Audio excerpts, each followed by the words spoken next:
Welcome. I'm Warren Odess-Gillette, and this is A Baha'i Perspective.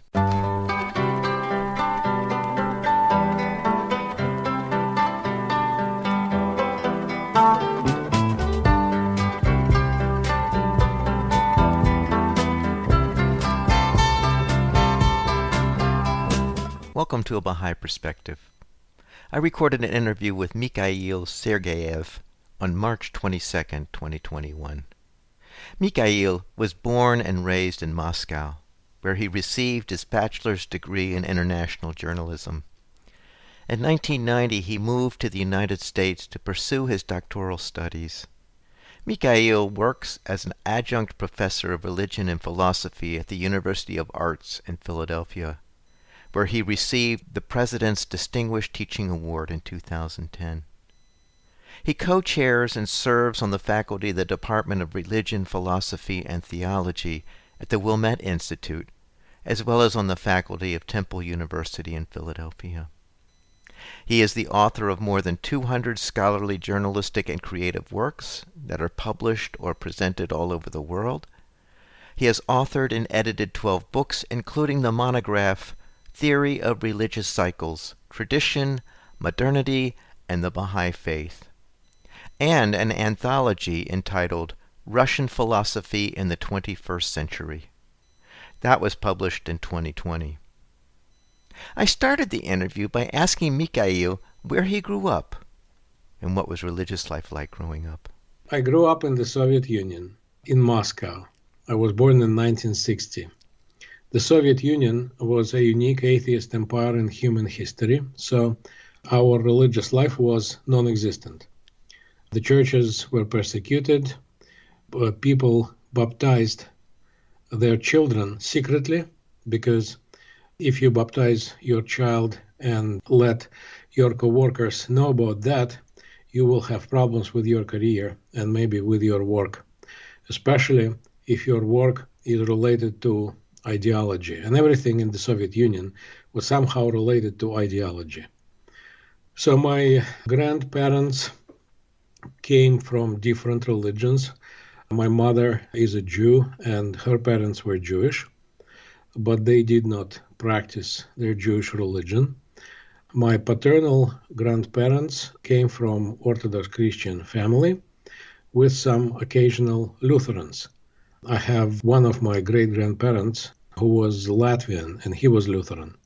But overall, it was Jewish Christian background, cultural background, but no one professed any beliefs or practiced any religion when I was growing up in my childhood. In fact, I never saw anyone pray until I came to the United States in my 30s. So I grew up as an atheist in school, and then after finishing the high school, I was accepted as a student at the Moscow State University of International Relations. Actually, the formal name is Moscow State Institute of International Relations, but it has a status of a university. It prepared Soviet diplomats, journalists, economists, and lawyers. So I was accepted into the faculty of international journalism. Now, what I have to say about my generation of people is that I believe we belong to this unique generation of Soviet people who were the last Soviet people. There were 3 generations of Soviet people: my grandparents, my parents, and myself. And our generation turned out to be the last one. But the uniqueness of our generation was not that we became the last Soviet generation, but we, I think, were the only generation of people in whole human history who were cut off from any religious tradition whatsoever. I know that every nation in the history of humanity has some kind of religion and religious beliefs. So maybe you lose your faith, but your children come back to your faith, or maybe they come to another faith. You still have some connection with some kind of religion. But our generation, the third generation of the Soviet people, grew up in a spiritual vacuum. Well, a religious vacuum, because you can be spiritual without being religious. But religious vacuum it was, and it was a very strange situation. I did not quite understand this situation until I was in my mid-20s.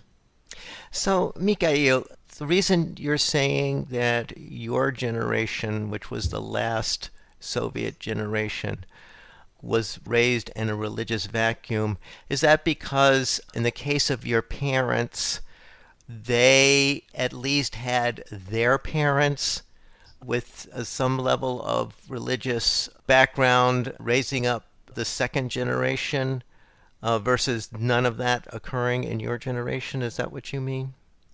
Even more than that, even my grandparents did not have any religion. When my grandparents grew up in Russia, let's say one of my grandparents was born in 1910, before the revolution. His parents, yes, were religious. They were Orthodox Christian. So he was baptized like everybody was back then, and he had some religious upbringing, if not formal, if not educational, but family-based. But my grandparents themselves, after the revolution, lost their faith, and they became part of the Soviet cultural fabric. And therefore, my parents already were growing up without a religious tradition. And they were the second generation, and our third generation found ourselves in a complete religious vacuum. And why not your parents' generation? Why were they not in a complete religious vacuum or whatever? Well, they were probably in a vacuum, but again, they were closer to pre-revolutionary Russia than we were. They were born in 1930s, and the 1930s, only 20 years after the revolution. They also remembered their grandparents, and their grandparents were religious, both from the Jewish side and from the Christian side. So they had some personal encounter with religion. Our generation didn't, and I think that that is unique.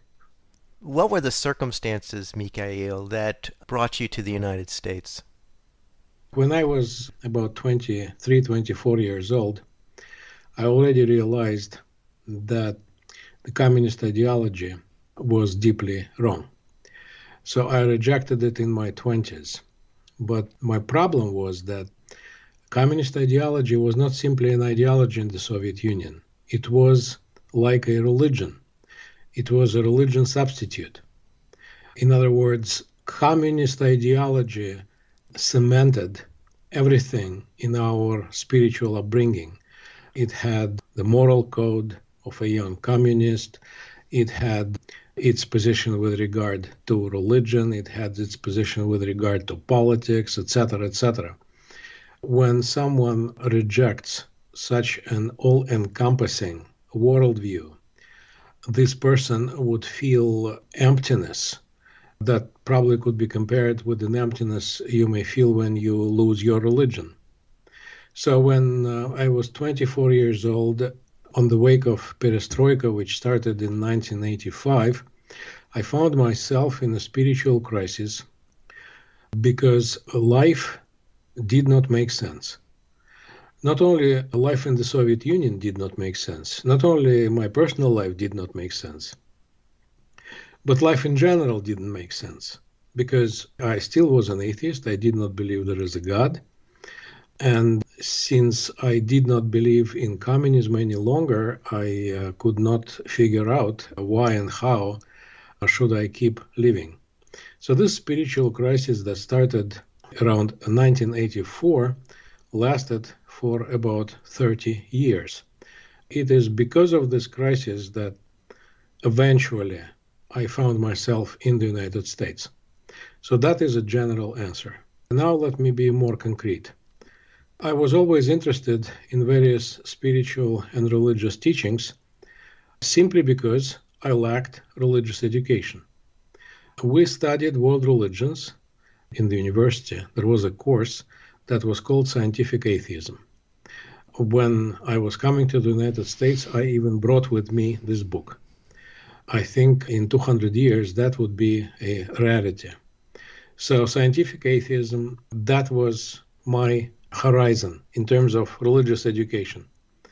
Since I felt that I'm lacking everything in this area, I was always interested and was trying to read books that were self-published. In Russia, it was called samizdat, self-publishing. These were underground, dissident books, usually about the history of Christianity or the history of Judaism, and also books about Eastern religions, Hinduism, Buddhism. So I was interested in all that, including occultism. Plus, I studied languages, simply because I like studying languages. So all of that helped me when I had my conversations at Temple University with people who were responsible for recruiting new students. So I had some informal knowledge, in spite of the fact that I lacked formal educational training in religion. So that is the second part of the answer. But the most important part of the answer is what really happened with me that led to my coming to the United States. When I was 26 years old, and I remember this very vividly, one evening, right before I would go to bed, I suddenly had a vision of my future life. Believe it or not, this happened to me once, only once. And I remember this very vividly because I was an atheist back then, but I was open to various supernatural events. There was nothing supernatural here. I just suddenly felt as if the light was turned on inside my head, and my consciousness became not enlightened in terms of enlightenment, but my consciousness became full of light. Because of that, with my mental eyes, I saw that in the future I will be working in a theater and I will be teaching. And that happened for a couple of seconds. I did not have any fear, and the light was turned back off. Everything evaporated, but I told my wife, look, I just had a vision of my future life, and in my future life I would be working in a theater and I would be teaching. And I said to her, look, I can see myself working in the theater, but what the hell could I be teaching?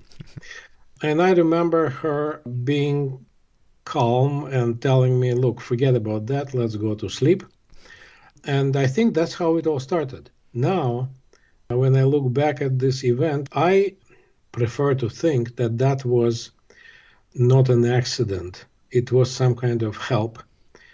And eventually, yes, it did help because I was working as a journalist first and then as an editor of radio programs, and I hated my work, frankly. I did not want to be a journalist. And I was thinking about switching, but where would I switch in the Soviet Union, which was a totalitarian state? In order to find another work, you have to have either connections or party affiliation. I was not a member of the Communist Party. So basically, I was desperate, having no prospects. And once I was walking down the street and I saw an advertisement of some kind of theater studio, and somehow I got interested. And I remembered my vision and I thought to myself, what the hell? Let me try it. I came to this theater studio and we had an interview with the director. And the director offered me a job as a literary advisor. Now, that was the theater studio that was underground, dissident. They did political satire and they were persecuted. But that was the beginning of perestroika, and people of different background, different beliefs, non-communist beliefs, slowly, but were starting to arise. So anyway, I quit my job. My parents stopped talking to me because they thought I'm going down, and they may well have been right. And I went to work for the theater. I worked there for 4 years. It was an amazing time in my life. It gave me a lot of experience in terms of self-understanding and in terms of believing in myself. Actually, I can do what I want to do in my life and not what my parents want me to do, not what my state wants me to do, etc. And in the third or fourth year, since I knew many languages, our director sent me with some business trips, including one business trip to the United States. When I was about to go to the United States, an old friend of mine who wanted to be accepted into a department of philosophy in the United States asked me to visit all the universities I can, as many as I can, and get the documents, applications that are needed to apply. So with this goal in mind, I was in Philadelphia, I was in San Francisco, I was in Washington, New York, and in Philadelphia I went to Temple University. In Temple University, I saw the Department of Religion, and I never thought that there exist such departments. I knew about the departments of philosophy, I knew about the departments of theology, but I had no idea what people study in the departments of religion. So I decided to give it a shot for my friend. I came and saw a guy who turned out to be the chair of the Department of Religion, John Raines. I explained to him what is my mission. We talked for about 2 hours. And he was so impressed with my knowledge and my languages, etc., that he actually invited me to apply myself. So I did apply, but I had no idea how American universities are working. I had no idea that you need financial aid. Obviously, I didn't have money to go to the United States and study in the American university.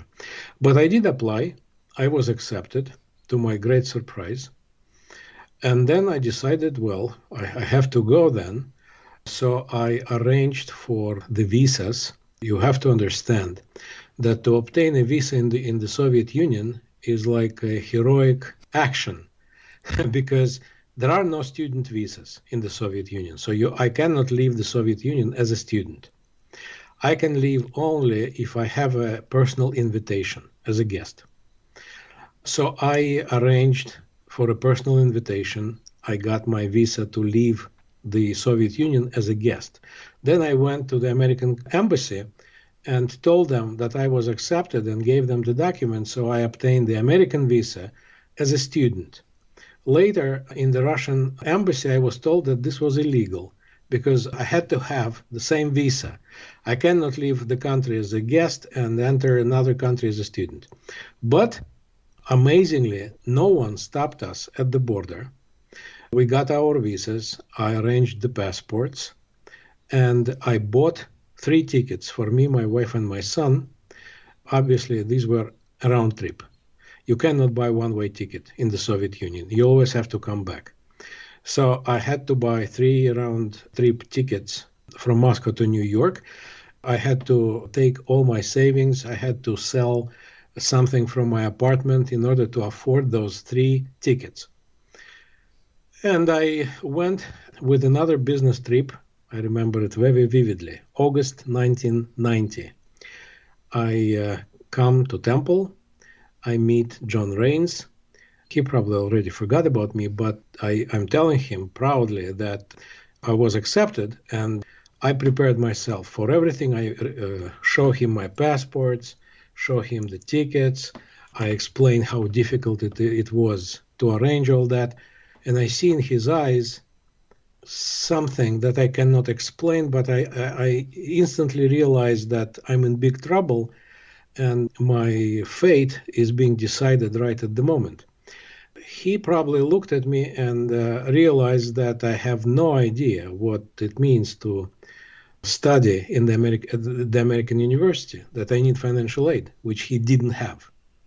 So he's telling me that he doesn't have financial aid, but he realizes that he is ruining me, both psychologically and financially, and I saw in his eyes that he could not do it. So he called the special department or service that dealt with international students, and he asked them how much money the department should provide in order for me to cross the border. And they told him $7,000 for a year. So he gave it a thought. He gave me that money from the that was like winning $1 million in the lottery. Where did the money come from? From the department. So later he told me that he gave me some money from the department because he did not have any other resources. And I was the first Russian to be their student. So anyway, with this pink form, it was called a pink form, I came back to Russia, ready to roll, so to say. On December 25th of 1990, we celebrated the birthday of my wife. My wife is a Christmas baby. But we never realized that because in Russia, due to the different calendars, the birth of Christ is celebrated 12 days later. So therefore, we never associated her birthday with the birthday of Jesus as it is celebrated in the West. And we celebrated her birthday. We went to the airport. We went through the Soviet security, custom and security system. And finally, we arrive in the United States. We are going through American custom. A big guy, I don't remember his face, but I remember he was an African-American big guy.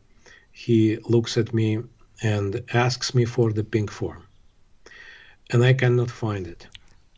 I say, look, I'm sorry, but maybe when I was in the American embassy, they took it away from me. And he's telling me, I'm sorry, but I cannot let you cross the border without the pink form. At this moment, I think I'm having a stroke. I cannot move my arms, literally. So he opens my wife's passport, and that is December 26th of 1990. He opens my wife's passport, he looks at her date of birth, and he exclaims, "Oh, Christmas baby, welcome to America." And he gives us every permission, and we are moving to the United States. Now, this is a true story. I think this is the work of divine providence. I cannot explain it any other way. So, Mikhail, why don't you tell us your spiritual journey that took you to the United States to you becoming a Baha'i? So, as I said, I grew up as an atheist, but I was never satisfied with atheism, especially after I rejected the communist doctrine. Some doubts about atheism came to me when I was a child, but nothing in school or in the university would feed me some alternative information. So I was lacking education, I was lacking tradition, I was lacking everything when it comes to religion. So I got interested in religions, but I was and I am a very rational man. And religion is something that is not rational. Now, my mind was open to something that is non-rational and supernatural, existential, emotional, etc. But in order to choose a religion, for me, I had to study the subject. Because, as I said, I did not have any tradition. Yes, Judaism was close to me because of my mother. You know, when I met one of my teachers in the United States, the rabbi, he told me, when he came to know that I'm a Jew by my mother, he told me that I'm a halachic Jew, and therefore I am Jewish no matter whether I want this or not. Later he added, especially if you don't, in a typically Jewish humor. So I studied Hebrew in a private group because many of my friends immigrated to Israel, and I investigated Judaism. But although part of me is Jewish, and I associate myself with the Jews, with those people, still for me, it was not liberating. It was a national religion. And my upbringing was international. The Soviet communist doctrine was international from the beginning. And I never was interested in nationalistic movements, either spiritual or secular. I felt that nationalism of any kind is limiting people rather than expanding their horizon. So, of course, then I got interested in Christianity. But Orthodox Christianity, or Christian Orthodoxy, is very dogmatic and ritualistic form of Christianity. There is nothing new in terms of the ritual. There is nothing new in terms of the dogmas. And when I came to the church, I felt as if the church was simply a religious face of communism. And I didn't like that. I would like to love that, but I couldn't because I did not experience, again, any sense of liberation or freedom or some kind of new meaning. And on the rational side, I always felt that the Soviet Union was not an accident in Russian history, that the Soviet Union has some religious significance. And the significance it had for me was that it broke completely all of the old traditions. So before the Soviet Union, people could have come back to their traditions. And that's what Russian religious philosophers did after the revolution when they immigrated. They came from Marxism to idealism, and then from idealism to Russian Orthodoxy. Our generation, I think, was in principle in different situation, because between us and our old traditions there was an abyss, and I had no way to overcome it. So that's why I realized that neither Orthodox Judaism nor Orthodox Christianity could be my religions. In the United States, when I came here, I tried various religious groups. I inquired about, let's say, Jews for Christ, some kind of mixture of Judaism and Christianity. I was interested in Eastern religions. I was baptized into a Protestant Christian denomination, Disciples of Christ. This is an American-based Christian denomination. When I was 48 years old, that was the closest I came to Christianity formally. But here is the thing. Slowly, I realized what I cannot accept in all old religions. Ethnically, I was not an integral person. I was part Russian, part Jewish. And part of me felt at home in Russian Orthodoxy. Part of me felt at home in Judaism. But in either of those places, I did not feel completely home. And I was trying to reach some kind of spiritual identity in which I would embrace all of my identities: Jewish, Christian, Soviet, American. And I think that is why I finally became a member of the Baha'i community. I came to know about Baha'i Faith early when I came to the United States in early 1990s, 1993, I think. Again, I'm a systematic, rational person. I ordered the books. I've read everything that was published in English by Baha'u'llah and Abdul Baha. Baha'u'llah is one of the twin prophets of the Baha'i Faith, the founder of the Baha'i Faith. And not all of his writings are translated into English, but the essential writings have been translated.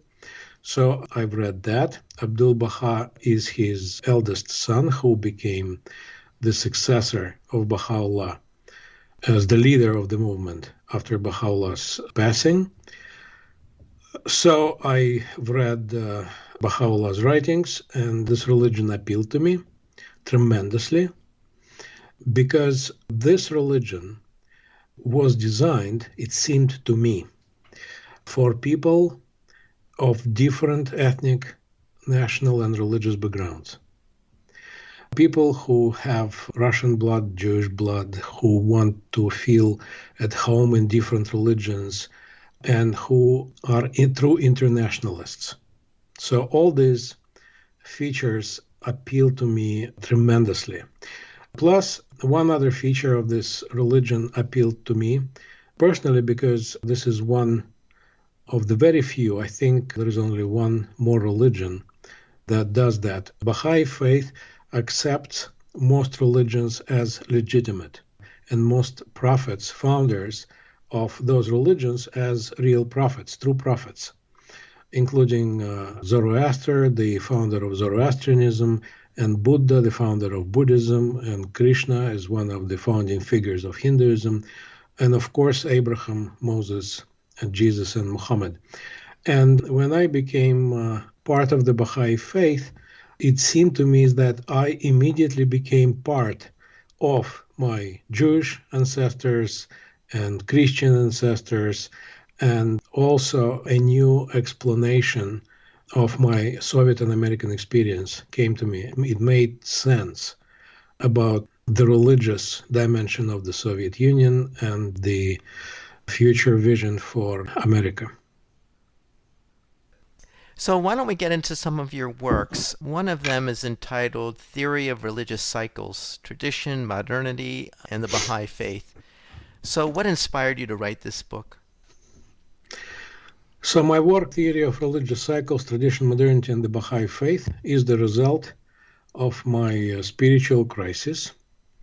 I published it when I was 55 years old, 5 years ago, and it is a summary of my explanation for my Soviet experience in light of new Baha'i religious faith.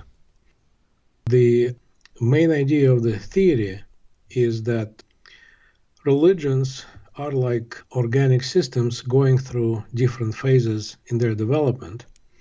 And in my book, I trace the development of 4 major world religions: Judaism, Christianity, Islam, and Buddhism. As a result, I come to the conclusion that all those phases are actually, if not the same, are very similar, and religion as an organism is developed through the stage of formation, the stage of orthodoxy, the stage of the classical stage, the stage of reform, and the stage of systemic crisis. So in the course of their evolution, religion, any of the existing religions at least, go through 2 types of crisis. One crisis is a structural crisis, the second one is a systemic crisis. The difference between structural and systemic crisis is that during the structural crisis, people start doubting sacred tradition. I have to say here that according to my theory, the backbone of a historical religion is in the interplay of its sacred scriptures and sacred tradition. So sacred scriptures form the foundation of religion, and then religion develops through various sacred traditions or interpretations of the scriptures. So when people start doubting those interpretations, religion goes through a structural crisis, and the structural crisis is resolved by the appearance of new branches, of new denominations within this religion. So, for example, if we take Christianity, the difference between Orthodoxy, Catholicism, and Protestantism is simply in the differences in their sacred traditions, while they stick to the same scriptural text. Now, in a systemic crisis, people start questioning the scriptures, the very foundation of any religious system. The age of the Enlightenment that started in Europe in the 17th and the 18th century, according to my theory, also started the systemic crisis of Christianity. For the first time in European and later Western history, theorists and intellectuals were able to construct an all-encompassing worldview from human rationality, not based on scriptures. We still live in the age of modernity, but systemic crisis of religion is always resolved only with the appearance of new religious traditions. That's what happened when Buddhism replaced Hinduism, when Christianity replaced Judaism. It does not mean that old religions cease to exist. On the contrary, old religions usually flourish as a result of new religions' appearance, and because new religions also refresh the old teachings, which have to adapt to the new ones. As a result, I came up with the explanation of the existence of the Soviet Union. For me, the Soviet Union was the ultimate sign of the systemic crisis of religious consciousness that started during the Enlightenment in the 17th and the 18th century in Christianity, and then expanded into other countries and other religions. And the Soviet Union was the ultimate sign of the crisis, of the systemic crisis of three religions: Buddhism, Christianity, and Islam. These are the three religions of Russian Empire that were suppressed.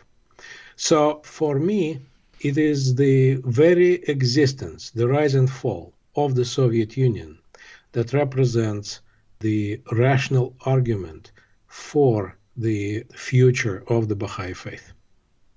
Would you like to read an excerpt from Theory of Religious Cycles?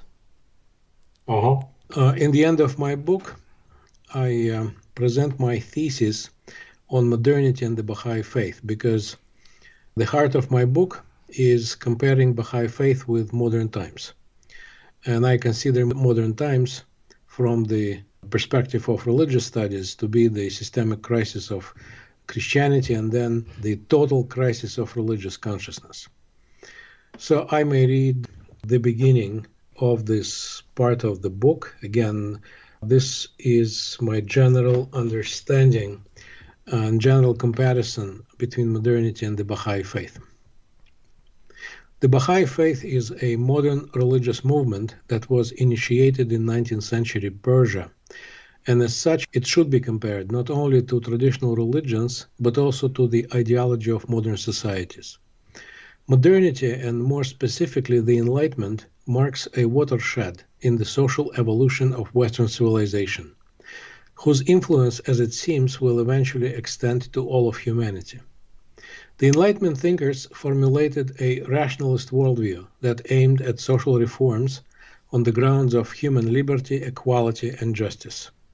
Democratic elections, a multi-party political system, separation of the legislative, executive, and judiciary branches of power, along with the separation of church and state, constitute some of the major hallmarks of Enlightenment-type societies. Traditional religions produced a twofold reaction to the challenge of modernity. It consisted of the orthodox, or conservative, and the reformist, or liberal, responses to the ideology of the Enlightenment. The first rejects its social teachings in favor of fundamentalism and isolationism.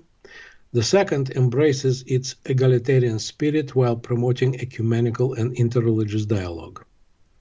Unlike traditional faiths whose scriptural canons had been formed and sealed long before the advent of modern times, new religious movements have the advantage and even the obligation to respond to modernity in a different way. Every spiritual tradition has a unique point of attraction, and the attraction of modern spirituality must take into account the successes and failures of the project of the Enlightenment. Simple rejection would make those movements reactionary and equate them with a return to the Middle Ages. Simple acceptance would mean that their gods are no smarter than Thomas Jefferson and could offer nothing more worthwhile than he did.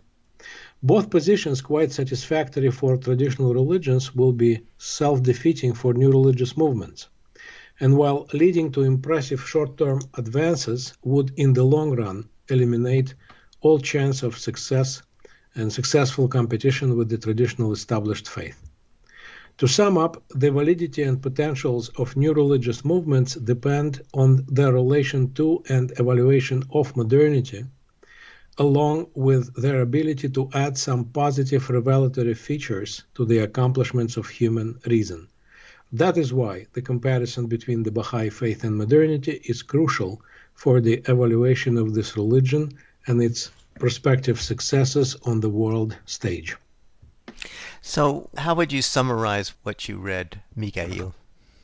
So in my book, I compare Baha'i Faith with number one, traditional religions, and number two, modernity or modern times. And I treat modernity as the total crisis of religious consciousness. Now, the project of the Enlightenment, which started modernity, had its positive and negative features. Obviously, the positive features relate to the advancement of science and technology, for example. Modern-style democracy in comparison to tyranny, for example. But the project of the Enlightenment had its disadvantages.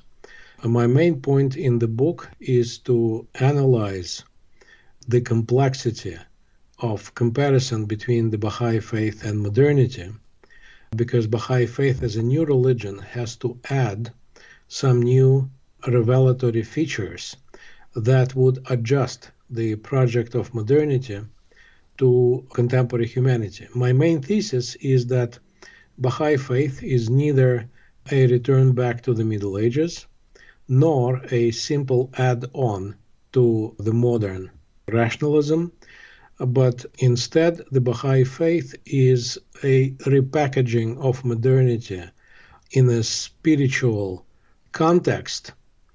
So it is a spiritualized modernity, which has to be carefully unpacked in order to understand all of the advantages of Baha'i worldview over modern rationalist approaches. So another work that you wrote is called Russia Abroad, the Anthology of Contemporary Philosophical Thought. So what inspired you to write this? Actually, I published two anthologies. The anthology you mentioned was published in Russian.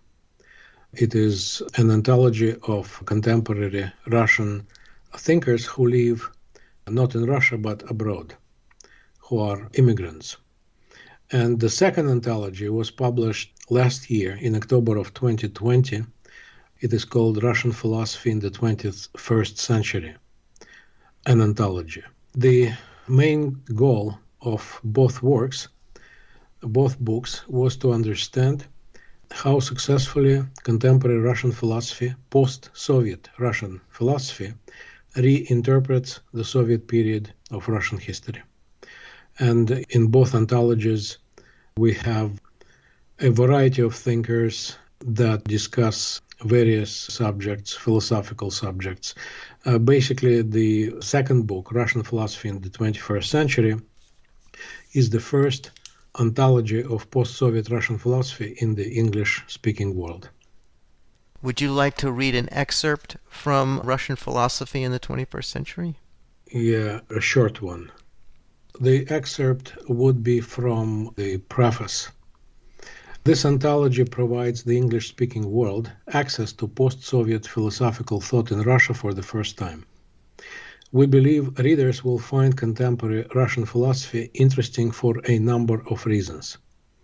First, it addresses local, regional, and global aspects of the most pressing issues of the late 20th and early 21st centuries. Reader will find themselves facing the vastness of contemporary Russian philosophy that is of importance not just to Russia but to the whole world. Second, it represents the best traditions of Russian philosophy that historically has always been closely tied to Western thought and has had a certain influence upon it. Third is the fact that the history of the Russian philosophy is not only a chronicle of spiritual quests, borrowed ideas, and those of indigenous original thinkers. It is also a record of the dramatic events endured by Russia over the last couple of centuries. Indeed, having experienced a series of great trials, tribulations, and watershed moments in Russian history, Russian philosophy reflects the social and political collisions and transformations of Tsarist, Soviet, and post-Soviet Russia. What inspired you to collect these writings? I lived in the United States for 30 years, and I consider myself a Russian American, but still, culturally, I'm a Russian person, and I follow Russian news, and I follow Russian cultural news, and I have close ties with Russian philosophers. I'm a member of the Russian Philosophical Society. I publish there. I have many friends there. and I wanted to introduce post-Soviet Russian thought to the Western audience. And I thought that no one else could do that, so I decided to do that, and I coordinated the whole project. It took us 5 years to complete it. Mikhail, you're on the faculty of the Wilmette Institute. Can you tell us what the Wilmette Institute is and what your role is as a faculty member? The Wilmette Institute is an educational institution, online educational institution, that works under the auspices of the National Spiritual Assembly of the Baha'is of the United States. It draws upon the principles of the Bahá'í Faith to inspire sustained social change for the common good. If you look at the site of the Institute, you will also read that its courses are designed to explore individual and collective transformation by empowering students to advance a more just and peaceful society. You know, the Institute offers a series of courses, but we obviously invite not only Baha'i students, but people of all faith or people with no faith at all. We teach students from all over the world. As a faculty member, I'm co-teaching 2 courses, the Baha'i Faith and Philosophy and Baha'i Theology. I co-teach these 2 courses with Yin Kluge. I also serve as co-chair of the Department of Religion, Philosophy and Theology and participate in Wilmette Discourse webinars on various topics in religion and philosophy. The last webinar that was offered was called The Issue of Self-Identity in Transhumanism and Baha'i Writings. That was offered on October 25th of last year. So, Mikhail, in closing, what is your vision of the future in regards to the world and its religions? First, I have to say that as every normal person, I have no idea what will happen in the future. I had no vision about the future, no experiences about the future, so I can talk about the future only on the basis of my cultural upbringing, my knowledge, and more specifically, my theory of religious cycles. So that's what I will do. According to my theory of religious cycles, we are in the midst of global civilizational transformation. Now, this civilizational transformation is about the sunset of one religion, or many religions in this case, and the sunrise of another religion. I believe that Baha'i faith will proliferate and eventually become a global religion, but this does not mean that all other religions will cease to exist.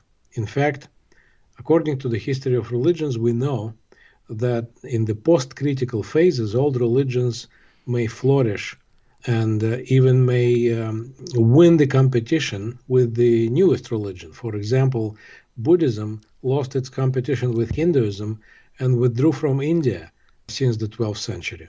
So my vision of the future, religion-wise, is the coexistence of many religious systems, peaceful coexistence, hopefully, with Baha'i faith proliferating in the next centuries. However, the history of religions demonstrates that this transformation usually takes about 4 centuries. Since the crisis, the systemic crisis of Christianity, started in the 18th century and Baha'i faith was conceived in the 19th century, and if history will follow its own patterns, which I do not know whether it will, then I envision the Baha'i faith coming from obscurity and being taken seriously on a global scale. That should happen somewhere around the 23rd century. Now, also in the 20th century, we saw the formation of the last nations on earth in Africa. Again, we know from history that it takes about 4 to 5 centuries for a nation to mature.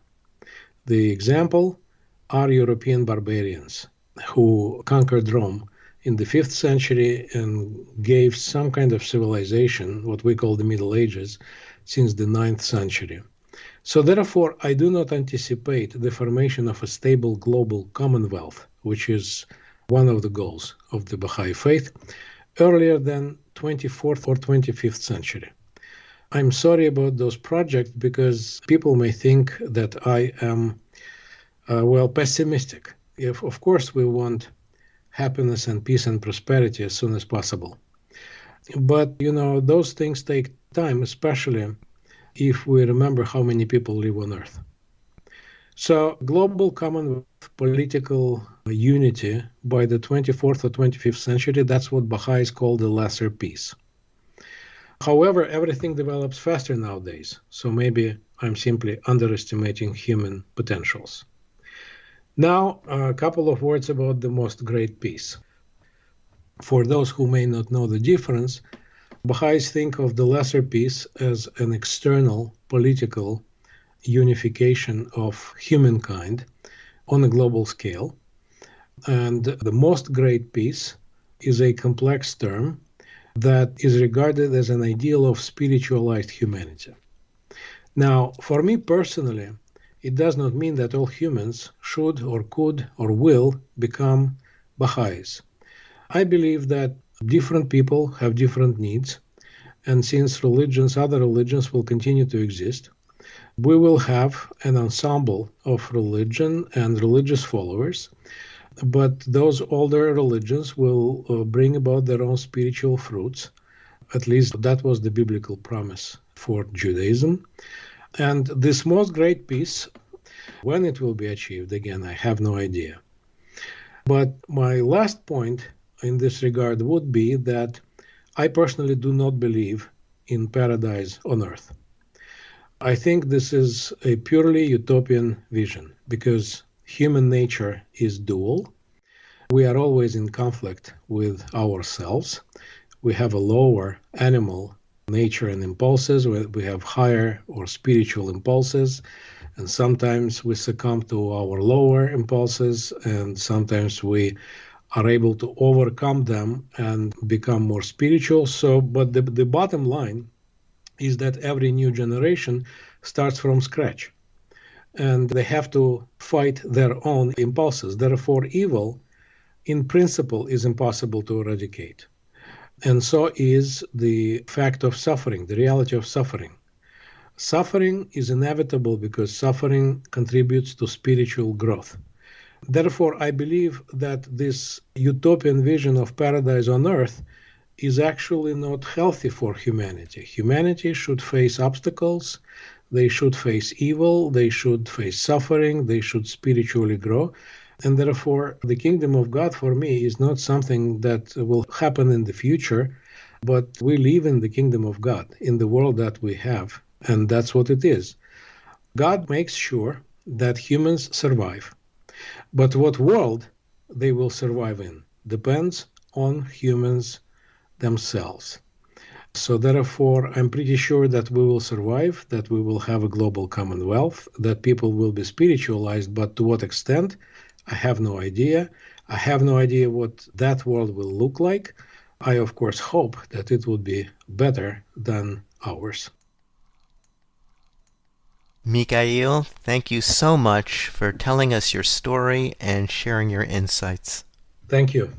I hope you enjoyed that interview with Mikhail Sergeev, a Russian-American who is an adjunct professor of religion and philosophy at the University of the Arts in Philadelphia, where he received the President's Distinguished Teaching Award in 2010, and co-chair of the Department of Religion, Philosophy, and Theology at the Wilmette Institute, as well as on the faculty of Temple University in Philadelphia. You can find this interview and other interviews on the website Bahá'íPerspective.com and on the YouTube channel A Baha'i Perspective, as well as on Spotify and iTunes. For information specifically on the Baha'i Faith, you can go to the website Baha'i.org, or you can call the number 1-800-22-UNITE. I hope you join me next time on A Baha'i Perspective.